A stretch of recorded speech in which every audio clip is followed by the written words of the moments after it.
اس پر بول نیوز نے ان کی جو ہے انکوائری بھی بٹھائی تھی اور اس پر جو ہے ان کو کچھ دیر کے لیے جو ہے آف ایئر بھی کیا گیا تھا اور ان کی جو ہے کافی زیادہ سرزنش ہوئی تھی۔ اس سارے معاملے کے اوپر جو پرنٹ اور الیکٹرانک میڈیا کے لوگ تھے انہوں نے کہا کہ ہم اپنے کیمرے بند کر رہے ہیں اور اس پریس کانفرنس کا بائیکاٹ کر رہے ہیں۔ چونکہ ماحول تھوڑا سا گرم ہو چکا تھا، اس پر جو ڈیجیٹل میڈیا کے لوگ ہیں جس میں ہم بھی آ جاتے ہیں اور اس کے ساتھ ساتھ اور بھی لوگ تھے، انہوں نے کہا کہ آپ علیمہ خان صاحبہ اگر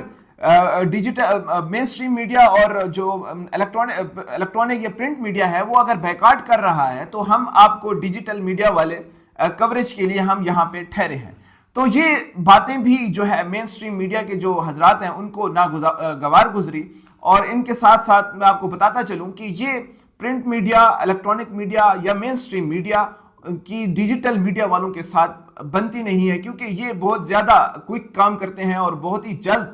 پرنٹ اور الیکٹرانک میڈیا سے پہلے یہ خبریں اور پریس کانفرنسز کور کر کے فوراً اپنے سوشل میڈیا اکاؤنٹس کے اوپر بھی لگا دیتے ہیں۔ آپ سب نے دیکھا ہوگا کہ پریس کانفرنس کرنے کے بعد ہی سوالات کیے جاتے ہیں، لیکن طیب بلوچ صاحب نے پریس کانفرنس کو ٹوکتے ہوئے جو ہی پریس کانفرنس شروع ہوئی انہوں نے اپنے سوالات وہاں پہ داغ دیے، تو جو ردھم تھا،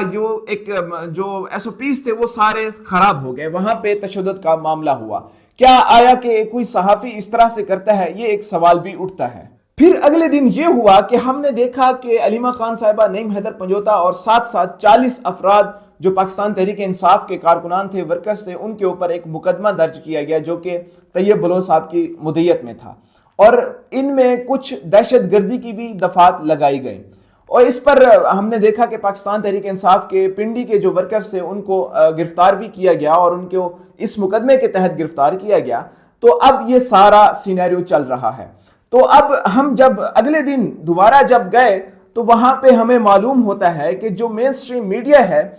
جو ہی علیمہ خان صاحبہ وہاں پہ پہنچی تو ڈیجیٹل میڈیا کے لوگ جو تھے، جو ورک کر رہے ہوتے ہیں، جو کہ جن کو کوئی تحفظ حاصل نہیں ہوتا، جو ہی انہوں نے اپنے موبائل نکالے علیمہ خان صاحبہ کی کوریج کے لیے، جو کہ گاڑی سے اتری، تو وہاں پہ کچھ نامعلوم افراد لوگ جو ہے وہاں پہ پہنچے اور انہوں نے ان کے موبائل فون ضبط کر لیے، اور کن کے کہنے کے اوپر وہ مین سٹریم میڈیا کے جو لوگ تھے، جو کیمرہ مین تھے یا کچھ اور لوگ تھے، انہوں نے کہا کہ یہ لوگ ڈیجیٹل میڈیا کے اندر کام کرتے ہیں، اور انہوں نے ان کی جو ہے ایک شکایت لگائی اور وہاں سے ان تمام کے جو ہے کیمرے اور موبائل بھی چھین لیے گئے، اور کچھ صحافیوں میں جن میں چودھری عثمان صاحب ہیں ان پر تشدد بھی کیا گیا۔ یہ مقدمہ ہوا اور ڈیجیٹل میڈیا کے لوگوں کے موبائل ضبط کیے گئے۔ اس سے پہلے علیمہ خان صاحبہ پر انڈے پھینکے گئے، اس کی ایف آئی آر نہیں ہوئی۔ اس طرح سے آپ دیکھ سکتے ہیں کس طرح سے فرق کیا جاتا ہے ڈیجیٹل میڈیا والوں کا مین سٹریم میڈیا والوں کے ساتھ، اور اس کے ساتھ ساتھ ان لوگوں کو کس طرح سے تحفظ کیا جاتا ہے جو کہ نامعلوم افراد لوگوں کے فیورٹ ہوتے ہیں۔ اور سب سے اہم بات یہ ہے کہ ایک کورٹ رپورٹر جو کہ سپریم کورٹ کا کورٹ رپورٹر ہے طیب بلوچ صاحب، جو کہ سپریم کورٹ کے اندر سب سے اہم دن یہ ہوتا ہے کہ جب ایک فل کورٹ ریفرنس ہوتا ہے جس میں چیف جسٹس صاحب بھی آتے ہیں اور بھی تمام جو جسٹس ہوتے ہیں وہاں پہ پہنچتے ہیں، بات کرتے ہیں اور بھی اپنا موقف بتاتے ہیں۔ ایک نیا سال شروع ہوتا ہے عدالت کا، وہاں پر ہونے کے باوجود وہ اپنی ٹرولنگ کے خلاف جو ہے اڈیالہ جیل کے باہر پہنچے اور اپنی مذمت کروانے کے لیے وہاں پر پہنچے اور ایک پریس کانفرنس کو سپوتاج کیا اور ان کو خراب کیا، اور اس کے اوپر کافی زیادہ جو ہے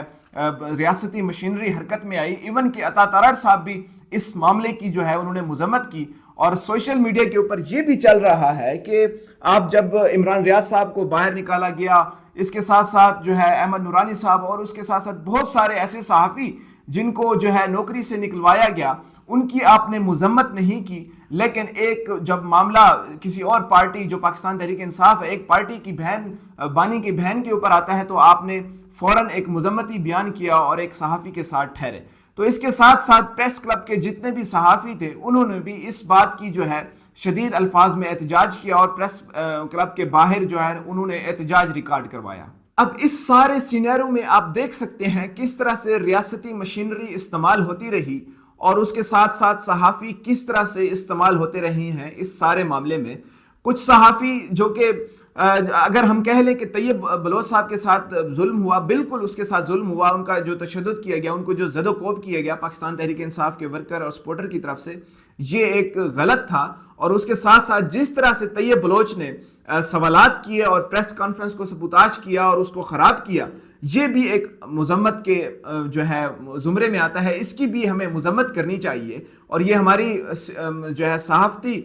بدنیتی ہوگی اگر ہم اس سارے معاملے کی جو ہے مذمت نہیں کریں گے. تو میں پرسنلی بھی اس چیز کی مذمت کرتا ہوں کہ طیب بلوچ صاحب نے ایک غلط کیا کہ پریس کانفرنس کے دوران ہی انہوں نے سوال جو ہے اپنے داغ دیے اور اپنی جو ہے ساری پریس کانفرنس کو خراب کیا، اور اس سارا معاملہ جو ہے مین سٹریم میڈیا کے اوپر آیا. اور ایون پورا ایک دن جو ہے یہ سارا معاملہ چلتا رہا. ایون پورا ہمارا پنجاب سیلاب کے اندر ڈوبا ہوا تھا، 30 لاکھ لوگ جو ہے سیلاب کے اندر ڈوبے ہوئے تھے. لیکن مین سٹریم میڈیا کی آپ دیکھ لیں کہ کیا اتنی جو ہے امپورٹنس ہے کہ وہ سیلاب کی بجائے طیب بلوچ صاحب کو جو ہے کوریج دیتے رہے، جو کہ ایک ریاستی مشینری جس طرح سے استعمال ہوتی رہی ہے اور کس طرح سے یہ سارے چیزیں چل رہے ہیں آپ خود اندازہ لگا سکتے ہیں. اس پر کافی سارے سوالات اٹھتے ہیں کہ طیب بلوچ ٹھیک تھے یا پھر پاکستان تحریک انصاف کے ورکر سپورٹر یا علیمہ خان صاحبہ جو ہے ٹھیک تھی. اس پر کافی زیادہ سوالات اٹھ سکتے ہیں، لیکن سب سے اہم سوال یہ ہے کہ اب یہ وقت آ چکا ہے کہ ہمیں طے کرنا ہوگا کہ صحافی کون ہے. تو وگرنہ اس طرح کے جو معاملات ہیں وہ ہوتے رہیں گے، اور ہم کئی دفعہ جو ہے اس بات کا جو ہے بتاتے رہتے ہیں کہ ان لوگوں کو صحافت میں آنے دیا جائے جن لوگوں نے ڈگریاں کی ہوئی ہیں، جو کہ قابل ہیں اور اس سارے معاملے کی جو نوعیت کو سمجھتے ہیں، جنہوں نے ایتھکس پڑھا ہے میڈیا کے اندر، یا جنہوں نے ایک پروفیشنل ڈگری کی ہوئی ہے، ان لوگوں کو ایک لائسنس جو ہے جاری کیا جائے، اور جو کہ حکومت کی طرف سے ہو، اور جن میں پریس کلبز کو جو ہے شمار کیا جائے. وگرنہ اس طرح کے معاملات ہوتے رہیں گے اور یہ بھی سوالات اٹھتے رہیں گے کہ صحافی کون ہے.